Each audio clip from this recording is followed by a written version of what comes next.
if you see this face, if you hear this voice, what does that mean? That means the San Francisco 49ers are on to the NFC Championship game in Philadelphia. We are back with another episode of the No Huddle podcast on the Audacy Network.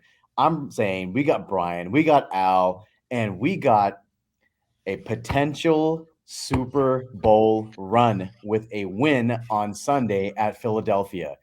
Al, remember last year? My, how the turntables. How the That's what you said. turntables. You said How that. the turntables.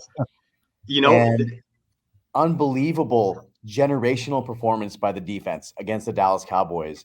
And just enough offense to get him over the hump with Brock Purdy and Christian McCaffrey and obviously George Kittle playing starring roles. Robbie Gould was nails, as he always is in the playoffs.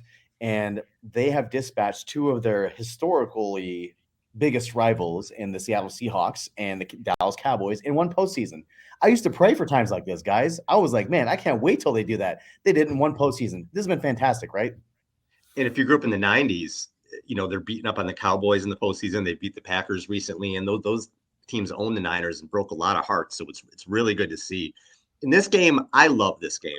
I've said this before on the show where I love defensive battles where offense, I don't like sloppy offense. I like offense where it's difficult to get offense because the defense is so good. And I thought that's what we had in this game.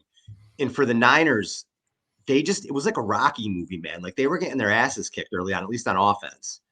And even in the first half on defense, they only gave up 6 points, but Cowboys were moving the ball in the first half. But on offense, they were really, I felt like on the lines, they were getting beat up, man. And into the third quarter, it was like where Rocky's just getting pounded. And then all of a sudden he hits a shot, right? That long pass to Kittle. And then he gets a couple body blows. And then he starts pounding. And that's what it was like when you watch that drive at the end of the third quarter, ending with the McCaffrey score in the fourth quarter. And then the following drives after that, they just really started to run the ball. And they started to play physical like the Niners can play. And everything just changed. You can kind of see, like, I don't want to say the heart come out of Dallas, but the wind come out of Dallas. They started to get beaten up. It was like, he's like iron. Like, I just keep hitting him and he's not going away. And the Niners in the first half, 11 carries, only 27 yards.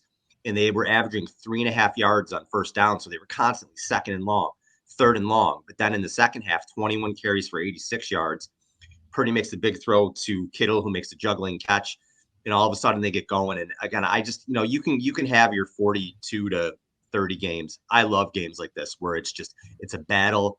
People are getting bloody. People are getting beat up. And in the end, the tougher team ends up prevailing. And the team with the QB, not who is the most prolific in these games, but the QB who makes the least mistakes. And that's what the Niners had. I was to say, I think that's the biggest takeaway from this game is obviously Brock Purdy faced the best defense that he has seen so far. We liked to talk prior to this game. He faced the Commanders, who have a good defense, and they do, and they have a good defensive line, and the 49ers still just absolutely slaughtered that team. Tampa Bay has a decent defense, but they've kind of been beat up, and Vita Vea left that game early. And so this really was the biggest test that Brock Purdy had to face thus far. And I know that we talk about that, or at least the pundits talk about that a lot. Essentially, every week has been a new test for Brock Purdy because he's doing things that no one else has done before. So obviously, every new opportunity is another test, right? And so the thing that I came away from this, and again, for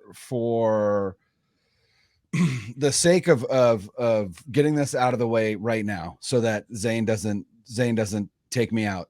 This is no shade whatsoever to the former starting quarterback of the San Francisco 49ers, Jimmy Garoppolo. But I confidently can say that is not a game that the 49ers win if Jimmy Garoppolo is under center for two reasons. One, there's zero doubt in my mind that he throws at least one interception or has at least one turnover, which makes that turnover differential even, right? And then two, the amount of pressure that Dallas was getting, especially in the first half, would have absolutely given Garoppolo the happiest of happy feet in that pocket. And it did not seem to phase Purdy in so much as he did not seem rattled by it. Now, obviously, they got a couple sacks early. He wasn't necessarily, I don't want to say he wasn't good, because if you look at the numbers, he was fine. But what he was careful with the ball. And I think when people start pointing out, hey, there's some routes, especially later in the game, where he kind of left some meat on the bone, I would agree with that. But at the same time, I have to think that Kyle Shanahan was in Brock Purdy's ear all week saying, listen, we don't need you to win this game. We simply need you to take care of the ball. And so there were a couple routes. There was one, like a drag route that to Debo, where if he would have at the top of his drop, if he would have fired it in there, he probably would have got it. But Leighton Vander Esch started to creep back, and that window got tighter. And honestly, I think he probably thought to himself, I'm not going to throw into that window because it's getting tighter. Not that it was tight at the time.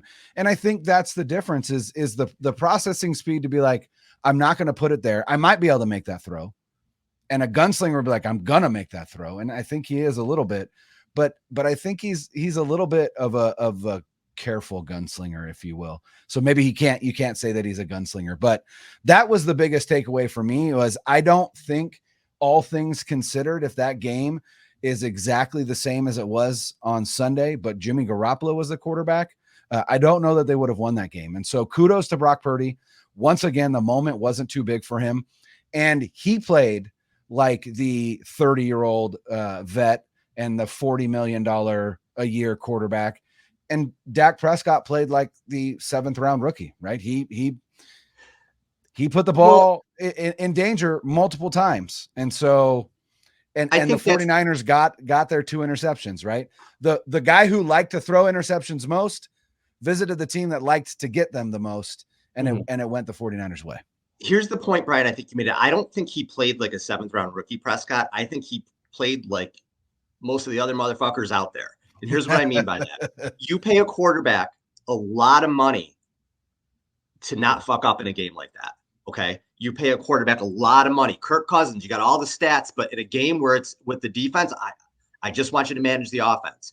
Dak Prescott, you look great against Tampa, but in a game against that defense, just don't kill it. Just manage the game. He couldn't do it. And these quarterbacks are getting paid a lot of money, good quarterbacks, all over the league. How many times have we seen good players, not your Zach Wilsons, good players crumble in situations like this? We see it over and over and over again. Really good quarterbacks who make a lot of money. So your point is correct, but I wouldn't say it was necessarily he played like a 7th round rookie. I just think he played like every other middle, pretty good QB. There's only some guys who step up big or do this in these situations. Brock Purdy, to me, did he go out and throw for 400 yards and 3 TDs? No, but he was poised. He did not make the big mistake. I know Diggs almost had the interception, but that was on a deflected ball. Yeah, so Joe Montana almost threw an interception in the end zone in Super Bowl 23. Didn't count. Didn't happen. Nobody talks about that. So the same thing with Prescott. He almost threw a pick 6 to Greenlaw. It didn't happen. So, but what you saw was, he left some meat on the bone. But you look at Prescott, there was the play that Fred Warner made, that wonderful play down the middle on CeeDee Lamb. Oh my God. I want to talk about that later. Dan Orslowski did a great job on it today. I think it was on NFL Live. Showed the play, and the whole left center is green. Mm-hmm. And Hilton runs, I think he just ran straight down the field, wide open. Prescott, Warner had gone to Lamb's side, and Prescott threw there for whatever reason. And Warner made a great play. But if Prescott just kind of looks to the left, it's a touchdown. So this is a $40 million veteran doing this in a big moment and forcing the ball and throwing interceptions in a big moment. Purdy didn't do any of those things. He kept the chains moving. He made a couple big plays when he needed to. He was calm. He was poised. He did not hurt his team. And you have stats like Purdy had over a 17-game season, 25, 30 touchdowns, 4,000 yards, whatever it equated to, and you play the way he has in the first 2 playoff games, they're paying dudes like that $40 million a year. Mm-hmm. So all the people saying like, well, Kyle's offense, or he didn't look great. He did exactly what he had to, and he's a rookie. And we're watching veterans who make a ton of money in our Pro Bowlers not be able to do that week after week, year after year. Guys, Brock Purdy is going to start an NFC Championship game, and he's making Silicon Valley middle middle class salary right now, right? Mhm. Like, and I joke, but honestly, he's making less than $800,000 this year, and Dak He's making Prescott made Zayn 40. money. Is that what you said? He is. He absolutely is. Oh, okay. I do want to say though, I am not on this. I am not saying this because I am trying to defend Dak Prescott.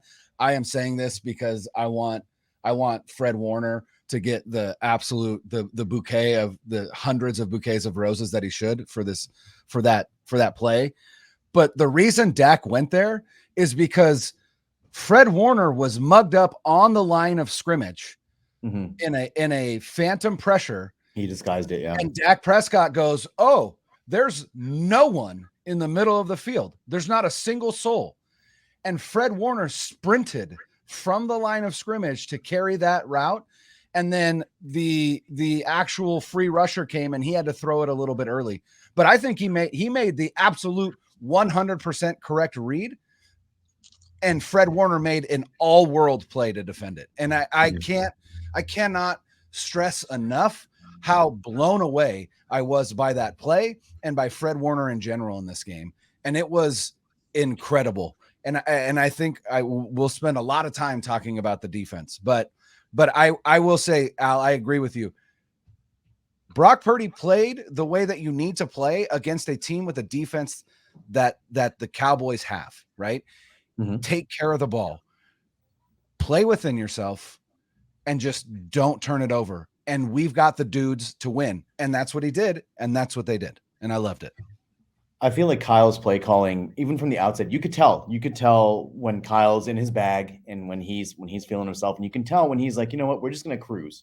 And that's essentially what he asked the offense to do. He said, okay, well, we need to be able to get to a certain point threshold. And once we get to that point, the defense will take care of the rest. Again, we'll talk about, like you said, we'll talk about the defense a little bit, but the idea that Purdy is just a game manager and just executing the offense, we talked about it last week, how it's just such a disservice to him. And there are so many other quarterbacks that would not be able to execute at the level that he is. And nobody's saying that he's setting the world on fire. Even now, if you look at the national media, it's funny. Before the game, it was all about Dallas this, Dallas that, Dallas and the Eagles. What's the matchup going to be? Oh man, this Dallas defense, they're going to eat up Purdy, and all the attention started to switch to the Cowboys. And I'm like, hello, the 49ers are the better team. They're the higher seed. They're the better team. They have the better record. Your record says what your record says you are. And the Niners were the better team all year. They were the more talented team, and the more talented team and better team won. It's very simple. But I will say that when asked to make those big throws, there were several of them. There were several to Kittle specifically that he made, including one of the best catches I've ever seen with the one-handed tip to himself, bobbling catch that Kittle made, which was huge. He made the throws when he needed to make them, and he didn't make those big mistakes that killed you. Like last year, right? Again, I'm as big of a Jimmy stan as anybody, right? But Dallas got back into that game last year because Jimmy threw a pick. That's how that happened. Otherwise, Niners were cruising. They're ahead by 2 scores, and it was, basically you just run the clock out with 7+ minutes left. He didn't make that mistake, and he played another clean game. And when we previewed this, we said that if they play a clean game, which they did, aside from the Ray fumble, which I do want to talk about, they would win the game. And that's exactly what happened. And Kyle ran the ball 30+ times. I tweeted out before the game, this should be a game where Kyle should not hesitate to run the ball 40 times if he has to, at Micah Parsons and DeMarcus Lawrence, and make them defend the run. And it wore them down in the second half. And it was just an onslaught of just pulling guards and tackles and Trent Williams and Juszczyk just coming out of every single play. There was that signature drive in the second half where they rattled off like 8 straight runs. It was that 10+ play drive where they scored the touchdown. They rattled off 8 or 9 straight runs on that drive. And that is just soul crushing. And every game that they have won during the streak, they have had a drive like that where it's 7, 8, 9 runs in a row, and then it ends in a touchdown. And I don't want to get ahead of ourselves, but that's how you're going to beat Philly as well, right? They're not very good at defending the run. That's exactly how you're going to beat them in the second half. And Kyle executed this game plan in the second half to perfection. Like I give Kyle a lot of shit on this show. I do, right? And Al, you know this as well. Like we've given a lot of flack over the years, but the way he called plays in that second half to keep Purdy, number one, out of trouble and keep this offense moving, That to me is peak Kyle Shanahan, not Kyle being in his bag and calling flashy plays and things like that. To me, when he is at his best and in a rhythm like that, there are very few teams and coaches that can outcoach him and beat him. And I hope that that's something that they can carry forward. Well, the thing that I appreciated, I would say, and you kind of hit on it, Zain, and I wanted to say this real quick because I think it's important. The thing that I appreciated most about Shanahan was his unwavering commitment to running the ball in the second half. And you pointed out the touchdown drive, right? So the 49ers had back-to-back drives. They scored a touchdown, and then they drove down the field and scored a field goal. In those two drives alone, the first drive, the touchdown drive, was 6 minutes in length. The field goal drive was 7 minutes and 59 seconds. So let's call it 8 minutes. So in those two drives, they were 1 minute shy of a full quarter of possession in the second half. They just suffocated the air out of the stadium. They suffocated the air out of Dallas. They kept that defense on the field. They kept maintaining their will against them to where they had to defend the run, and they had to nut up and do it. And they couldn't. And it's not for lack of trying. It's just, they got worn down. Worn down. When you have to defend the run as much as they did in the second half, there's not enough dudes that you can sub in to allow you to stop that. And so again, just masterful in my eyes in that second half. Was it high scoring? No, but it was masterful in knowing what you can and cannot do and staying with what you can do and riding it into that victory. And so kudos to Kyle Shanahan. And I do want to say real quick, the 49ers have outscored their opponents 35-12 in the second half in these two playoff games. They are a second half team. They are a strong finishing team. And this is something that we've never seen before from Kyle Shanahan teams in the fourth quarter, because typically that's when the collapse happens, right? Where that's what happened against the Rams. That's what happened in the Super Bowl. That's typically what's been happening with them, right? And you can say that it's because the quarterback was holding them back. And I think that's partially true. But now you're seeing him actually, number one, trust his quarterback enough to make those big throws. And number two, they're able to actually finish games off the way that we had always hoped they would. The trust factor is the big thing. And I'm going to give you guys a few examples. On that last drive, the field goal drive, there were 2 third and shorts. The first one, he went empty backfield. And I said to myself, he's really going empty right now. He's moving no threat of the run. Yep, he converted it. Second time, he went empty again with his rookie, and he converted it again. And anybody saying like, oh, well, whatever, it was 3rd and 2, 3rd and 3. Those are intensely, so much pressure on those throws to make those two. And the kid, Kyle showed the faith in him, and he did it. And the other thing that I said, wow, he just has so much more faith in him than I've ever seen him have with the Niners quarterback. When there was 2:05 left in the game, the Niners got the ball back. The next play is the 2-minute warning. So I thought a pass was the right call there. But are you going to trust your quarterback to make the throw there is the thing. And he did. And Purdy stuck to Kittle for the first down. So Kyle's showing the faith in him and Purdy coming through in those situations. Again, how many times have we seen quarterbacks not do it? It's difficult. It's high pressure. And for the kid to be doing it, I feel like these are things people should be screaming from the mountaintop. Those plays like that, like the Kittle throw was great and this, that, and the other thing, but those are the things that this kid is doing that. He's 23 years old. If Trevor Lawrence was doing that, I would be impressed, at his age. And Justin Herbert, young QBs like that.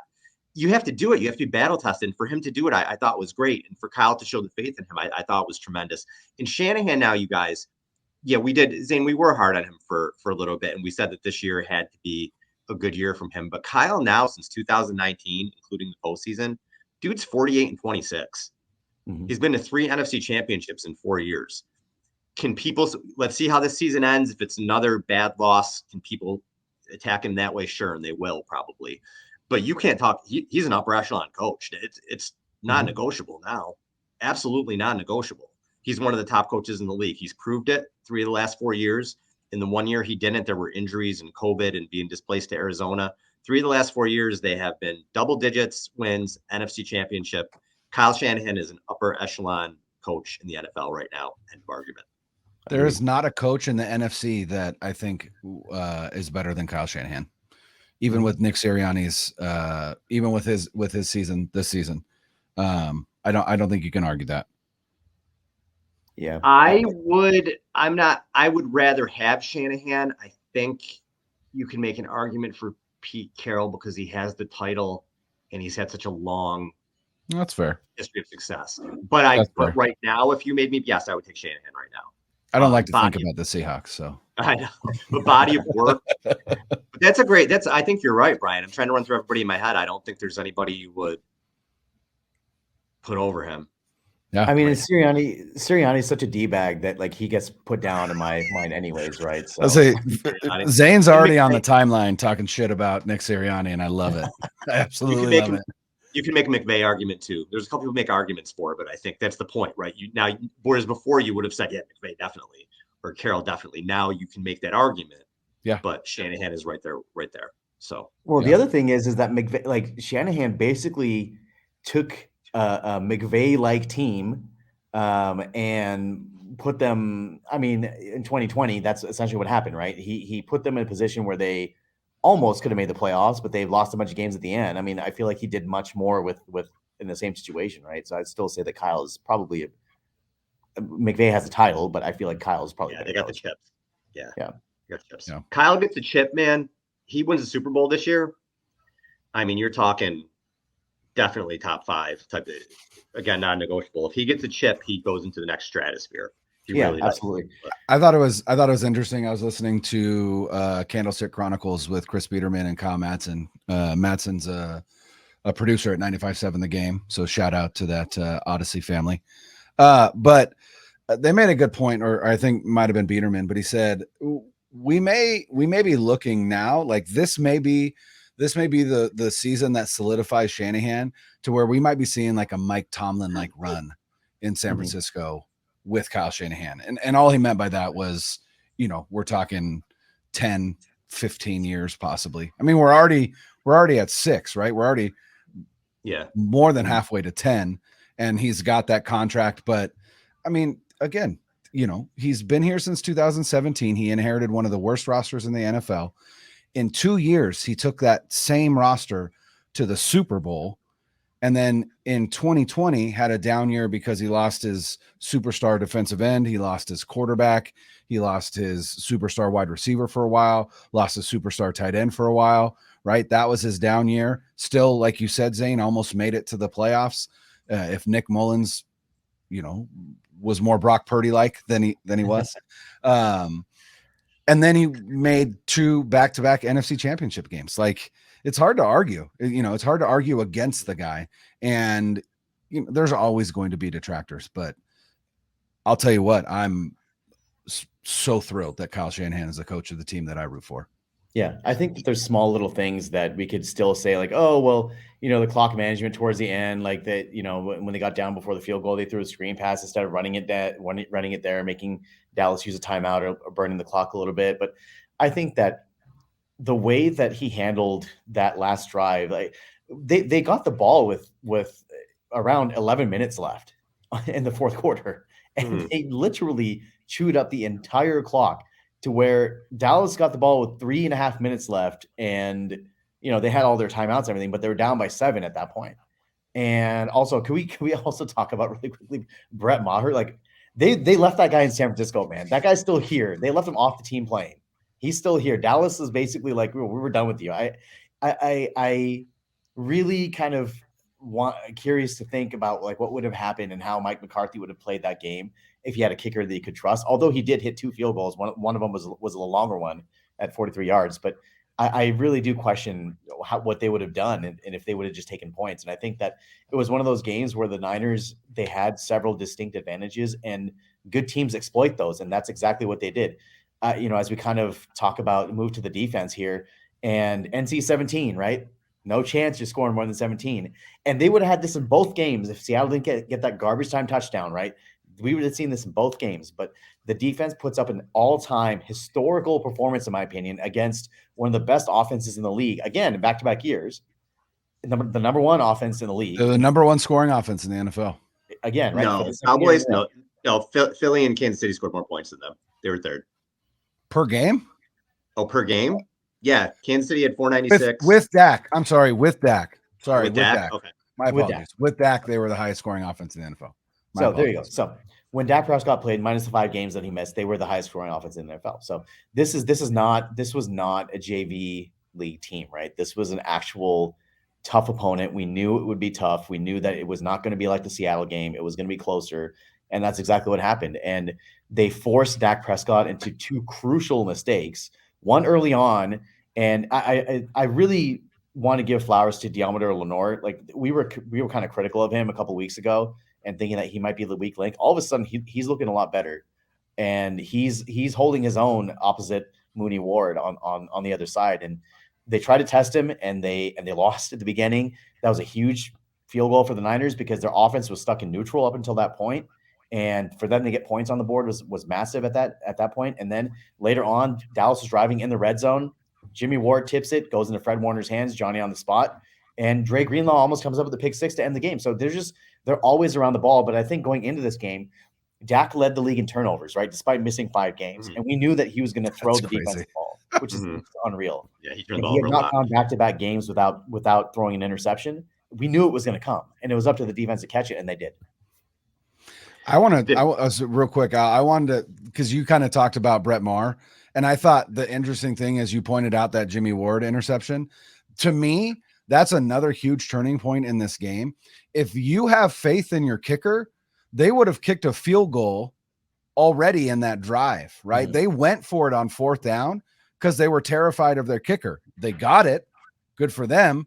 But then was it 2 or 3 plays later is when you get that Fred Warner interception, right? That bounced off Jimmy Ward's chest right into Fred Warner. So that's a 6-point swing that also gave the 49ers the lead going into the half. So not only is it a 6-point swing, but also now you go into half down, right? Whereas you are driving, they were in line for the patented Kyle Shanahan Madden double up, right? They were driving, right? They could have, granted, the 49ers would have got the ball back if they would have kicked a field goal there. But if they would have kicked a field goal there, the 49ers likely drive down, probably kick another field goal. It's still tied, right? So that was a huge turn of events, and it had everything to do with Mike McCarthy not being able to trust his kicker, which I thought was, a huge swing in this game. And I think another huge swing was the Tony Pollard injury. When he went out, that he changes Dallas's offense. And when he got hurt, they were a different offense. Can I just say karma's a bitch? Like, we read all week about that stupid ass radio station in Dallas, literally on air, hoping for a Christian McCaffrey injury. 49er fans pointed out they double down on their douchebaggery. And what happens in the game? They lose their most explosive player.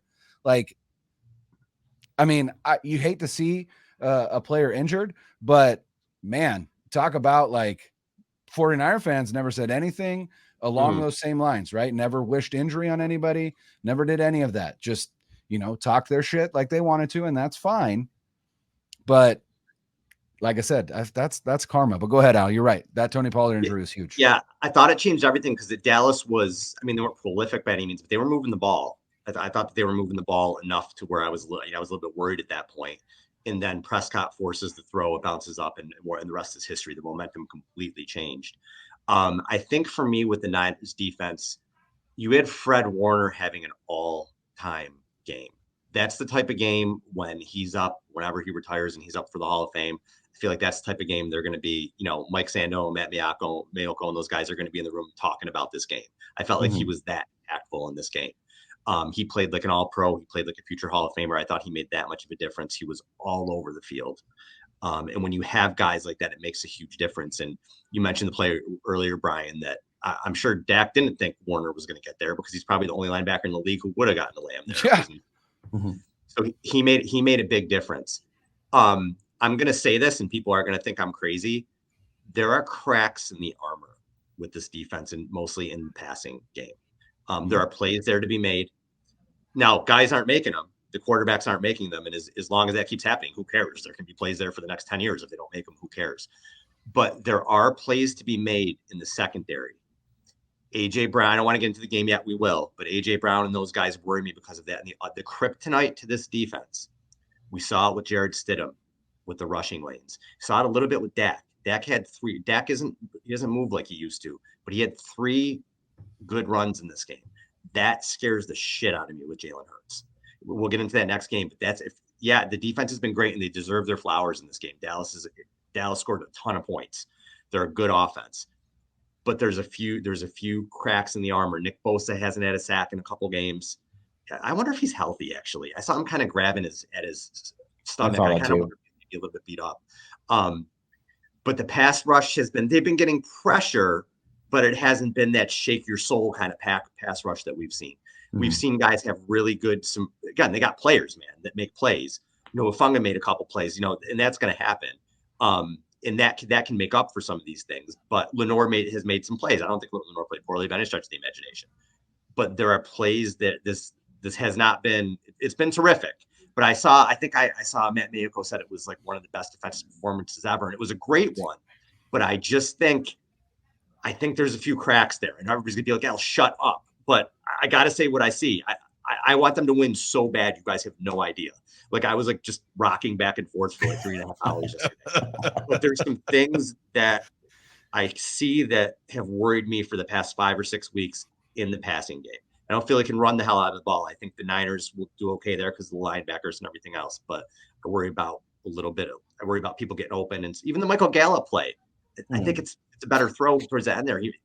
Prescott might have been able to hit him there. So things like that you see that haven't hurt them yet, and knock on wood, it's not going to matter. But that's just kind of where I am with the defense. You guys are great. I love you. You did a great job. But there's just, again, I'm thinking Super Bowl. I know Joe Burrow is on the horizon. I know Patrick Mahomes is on the horizon. We know Jalen Hurts is on the horizon. So, yeah, we got to be realistic too. Those are some things that might have to get cleaned up. Yeah. The one thing that go ahead. Go ahead, Zane. I was going to say the one thing that I appreciated was there weren't coverage busts like we've seen over the past few games. There weren't any coverage busts from Hufanga, which is great. There wasn't any coverage busts from anyone else, right? The throw to Gallup, that was well defended, but a better throw would have made a completion. And then that throw to Lamb, the one explosive play really that Dallas had was just a go ball, and Diamador Lenore did get beat. He played off coverage, and CeeDee Lamb just ran by him, and Dak made the throw. But outside of that, the coverage was very sound in this game. They gave up 282 yards to a Dallas offense that is really good, right? Like I said, with Dak Prescott, they led the league in scoring. And not only that, I believe they led the league in red zone scoring this season. I think they converted 75% of their red zone trips into touchdowns, and they got 1 in this game. So again, just an incredible performance from this defense, incredible game plan from D'Amico Ryans. Both defensive coordinators in this game had incredible game plans. Dan Quinn threw out a defense that I don't think Kyle Shanahan was ready for. No. They played, how much 3-4 they played in that game? You know how many bear fronts they had in that game, which are totally out of character for Dallas. And how many times and then Dan Quinn using Micah Parsons as the ultimate chess piece, playing outside linebacker, defensive end, middle linebacker. The dude was incredible. Did not have a huge impact on the stat sheet, but man, he affected the 49ers offense. A lot of the plays that either A, ended in a Purdy throwaway, or B, ended in a Purdy sack were there because of heads-up coverage plays by Micah Parsons, who read the play and then went out into the flat to cover the guy that would have been wide open had it not been Micah Parsons there. So both defensive coordinators had an incredible game. It's just that, the 49ers offense didn't make mistakes, and D'Amico Ryans and the 49ers defense forced Zach into 2 of them. And that was the difference in the game. This 49ers team is now, I believe, undefeated on the season if they are even or ahead in turnover margin. And they did it again this game. Yeah, that was the big thing for me, is that when they started forcing turnovers, that's when the anxiety started to go down a little bit. I'm like, okay, as long as this is either positive or neutral in terms of turnover margin, they're fine. And to your point, Al, I think it's fair to be worried about them and say that it's all on film. We've seen this, right? This isn't just the stuff that you're making up. It's stuff that we've actually seen happen. But I think that can be said about like a lot of teams, right? No team is perfect right now. Although I will say that, man, how awesome is it that, in my opinion, you have the 4 best teams in the NFL still playing 100%. right now, which you 100%. don't get that happen very often. But this is a quality last 4 grouping. And I think that's great for the league and that's great for the game. But for example, Philadelphia, if we're looking at their defense, and again, I'm not trying to give away our preview show later on this week, but for their run D, they are ranked number 21 in DVOA. Yep. They're ranked number 22 in adjusted line yards. They're dead last in power run D success rank, and they are number 26 in stop percentage. So you know what the game plan is going to be next week, right? Or this coming week. You know what's going to happen, right? You know Kai's going to attack, and you know how Philly's going to counter that. It's going to be a lot of the same, stacking the box, man fronts, and asking Brock Purdy to beat them. But now that being said, opposing offenses will try to put that same pressure on the Niners defense too. And I expect more deep shots from Jalen Hurts. He has 2 elite receivers. I expect them to try to go deep more. Now it's just a matter of the Niners being able to get to the quarterback. And while they didn't get to Dak Prescott, they hurried him enough. Like the first interception, Armstead was right there, right on the first interception. And he was pressuring Dak, and basically he had to get the ball out, and Lenore came up with the pick. And that to me is just as good as a sack, because you forced the quarterback into doing something that they don't want to do. And although you didn't lose the yardage, you either got the ball back or you lost the down. So sack numbers and things like that, those will come, right? And I think that's a reflection of number one, the game plan that the opposing offense has deployed against you, and number 2, the type of quarterback that you're playing. I agree that going back to the whole Pollard injury, first of all, it looks like he broke his I think tibia. Fibula. Surgery. So which is terrible. I hope that he recovers fast, and that's, he's a free agent too, which sucks in a free agent season. Yeah. But I feel like that was also the turning point in the game. And once we saw Zeke Elliott get the ball, like I've never seen a more broken down, old looking 27-year-old running back. He's only 27 years old, and that guy is done. He's finished. That dude counts 16 million against their cap next year. And that's crazy. He's finished. And that's what changed the game. So again, like, anything like that can happen to change the flow of a game. And I think that if the Niners played it the right way, they kept it close in the first half and they pulled away in the second half. And that's what you want to do. You want to empty your bullets in the second half and pull away. And the defense, while they weren't perfect, Armstead had a sack in the end zone at the end of the game, which would have essentially ended the game with the safety. But later on, he came out and said that I didn't want to take the personal foul penalty. Just kind of give him a love. Kind of patted him on the shoulder and ran on by. Literally, he just and he had him dead to rights. And when he had him, I was literally screaming at my TV. I'm like, "What are you doing? Go low, go low. Just take him down." And he didn't do it. But I think that they were able to avoid those small little things. Their tight end, Dallas's tight end. I do want to take some time and laugh at Dallas for a little bit too. Their tight end put both feet down. They had all the chances in the world, Dallas. They got themselves in the foot. 100%. They did. I want to shout out Charvarius Ward to point that out, Zane, because I know you're going to point that out, right? Schultz had two errors at the end of the game there, right? The first one was obvious. I yelled at my TV prior to anybody else. I said, I was like, did he get both feet down? I don't think he did. And then they finally reviewed it, and I was like, yes. But that hit that Ward had on Schultz after he caught that out, where he hit him and he went backwards out of bounds, and then Ward immediately pointed at the ref saying, look, he went backwards. Ward knew the rule, right? The rule is the clock doesn't stop unless you're going forward out of bounds. Correct. And so he comes up, Ward breaks immediately when he sees that and puts the biggest hit he can on Schultz, sends him backwards. Schultz goes out of bounds, and Ward immediately heads up, says, hey, keep that clock running. So again, well coached, right? That's where we're talking. That's the difference in the game. The 49ers were better coached than the Cowboys on Sunday, and it was obvious. Guys, there's 2 people that we have to talk about, or it would just be irresponsible, I feel like. The first is Robbie Gould. Yes. Clutch. We just talked about all the issues with the Cowboys kicker. He is just as clutch as can be. Good as gold. I'm not going to give a stat I want to give because I don't want to jinx anything. But let's just say he was as clutch as you could be. And the Niners kick coverage, which was absolutely garbage. God awful. Yeah. Awful. Which again, another thing, but there is a play that could have maybe been a touchdown. Maybe there was somebody else there too. But Robbie Gould just don't care what the tackle looks like. He just kind of threw his body in front of him and got him down. Got in front of him, yeah. Yep. If that 40-year-old Robbie Gould. 40-year-old Robbie Gould. That's another thing in a close game like this. If that doesn't happen, even if he gets another 20 yards, you never know. He was so clutch. Mm-hmm. And when you have moments, when you're a team like the 49ers who've been in 18 NFC championships now, which is insane in itself, we are worried about the regular season, but talk to me about what happens in the postseason. That's what we're concerned about. And when dudes step up like that, yeah, that's stuff that you're talking about, and that's where you earn like whatever the Yankees would call it, you earn your pinstripes. So, kickers matter. Kickers matter. In this case, 100%. And the other guy I want to bring up, I'll let you guys react to it, because again, we talked about Fred Warner playing like an All-Pro.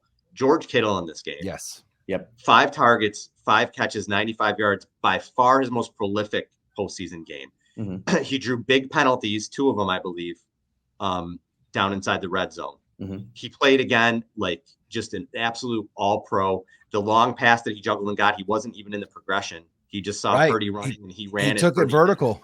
Yep. Yeah. And it's again those 2 guys to me. Just in this game, I thought it was about, again, we're talking about the 49ers here, right? This isn't the Jaguars. Hey, we're thrilled to be in the playoffs. It's the 49ers. We want to win championships, and we got to give some flowers. Fred Warner, George Kittle, Robbie Gould. Like guys like that just came up so big, and you just kind of etch your name in 49ers history when you have postseason games like that. Yeah. Zain, correct me if I'm wrong, but I know your impact player on the defensive side was Fred Warner, right? Wasn't that who you took? Mine was Dre Greenlaw. Oh, okay. I thought it was Fred Warner. It was Dre Greenlaw. Okay. And did Dre you take a penalty? No, that was kind of impactful. He did. The message. Take a penalty out did of you take Kittle? I took McCaffrey. Okay. Yeah. I don't think any of us took Kittle. Yeah, huge game. You know, when that question was, what game are we going to say this is? And this is 100%. You can call this the George Kittle game if you want. You could argue you can call it the Fred Warner game if you want. Both players were the best on either side of the ball for either team, in my opinion. CeeDee Lamb had over 100 yards receiving, but none of them were incredibly impactful. It wasn't a loud 10 catch 100+ yard game. Right. Exactly. So yeah. And that Dallas defense played really well, but nobody really stepped out. Right. Micah Parsons looked awesome on screen, but didn't make a huge impact on the stat sheet. But still, played an incredible game. I would argue he probably outplayed Nick Bosa, unfortunately, because Bosa didn't have much of an impact either. But George Kittle, man. Again, glad I did not change it up. I wore my McCaffrey jersey, which came on Friday, because I did not wear it for the game, because I stayed with tradition. I went with my Kittle jersey, and it paid off. So love George Kittle. Love that he's on my team. Dude is one of the best personalities in the NFL. And that was, when you need someone to step up, he 100% did. Yeah, blue chip dudes, really man. Quick, talk about plays. Yeah, talk about special teams though, really quick. Back to that. Okay, so Ray, we got that out of the way, right? No more, right? We just got you. We got your fun. He had problems with that in Pittsburgh. Let's just get it out of the way, right? If we don't, no harm, no foul. We still won the game. Get the fumble out of the way, because you're not going to do it again, right? Right, Ray. If you're listening to this podcast, which I know you are, because you listen to Know How to Podcast on the Audacy Network, we'll just get that out of the way, and then you don't have to worry about it for the rest of the playoffs. Hey, but shout out to Ray for following up that fumble with a 53-yard kickoff return, which put them in a tremendous position. So again, shout out to these 49ers who are mentally resilient, right? Nobody gets down. If a mistake is made, they come back and they account for it. And he 100% did, right? The next time he got to touch the ball, took it 53 yards, which I think was the longest return of the season so far for the 49ers. So shout out to Ray for having a short memory and being an impact player for this team. What the hell was that last play by Dallas? What was that? They had to keep a tradition. They had to get laughed at to end the game, just like last year. I just can't believe a coach would put that into their playbook. Like, you would waste practice time on that play. Like, all right, Zeke, we're gonna have you line up at center. As soon as he lined up at center, I'm just obliterate him. Just run over him. Who cares? Just run over him. He's not gonna block anybody. And that's exactly what happened. I'm like, what were they trying to accomplish there? It was just the funniest thing. And to hear so I've been on the national whatever media thing all day today, right? Just seeing what people are saying. Obviously, nobody's giving credit to the Niners, but like everybody's bagging on the Cowboys. Obviously, so it's a great day. It's a really good day today. I rarely, like, I'm not really a shit talker. I talk so much shit at the TV after that Yes. whatever the hell that last play was. Yes. I just like, my wife's like, will you shut up? Like, I was just like, I loved it because it was just ridiculous. And 2 years in a row, the Cowboys just have like plays that they're going to show over and over again, losing to the 49ers with Dak running the clock out last year and whatever the hell they were trying to do this week. Zeke getting trucked and just throwing it to whoever he threw it to when they got trucked. And it was beautiful. It was beautiful. I love it. If you asked me how I want the Niners to the last play of the Niners Cowboys playoff game, and you told me those were the two plays in the past 2 years, I would have. It just would have been too good. Hey, shout out to my cousin Mike who texted me a couple hours before the game to talk shit and then bet me $100, which I took from him. Obliged. So buy yourself some nice. Thank you, sir. I love it. But before we get out of here, I got to say one thing just to tease the preview show later on this week against the Eagles. The Niners have been to 6 championship games in the last 12 years. 6 in the last 12 years. We are back. Okay.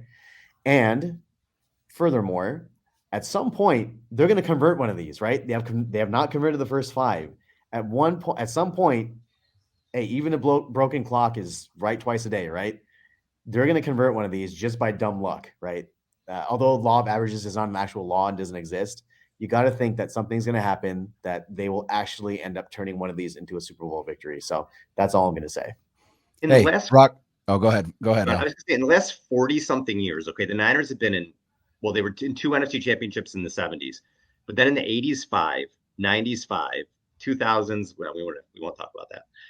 The 10s, 4, in the 20s, 2. So they've essentially, for the last like 44, 45 years, 40 years, whatever it's been, have been in like half of the NFC championships games if you don't count the 2000s, which I'm not going to. So if you just count the 80s, 90s, 10s, and 20s, they're basically in half the NFC championship games. That's insane. That's insane. I love it. I love this team so much, man.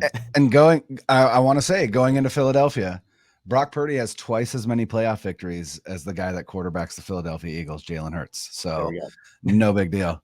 And then also just if any Eagles fans are listening to this right now, I know that you guys think that your performance on Saturday made you some kind of unstoppable offense.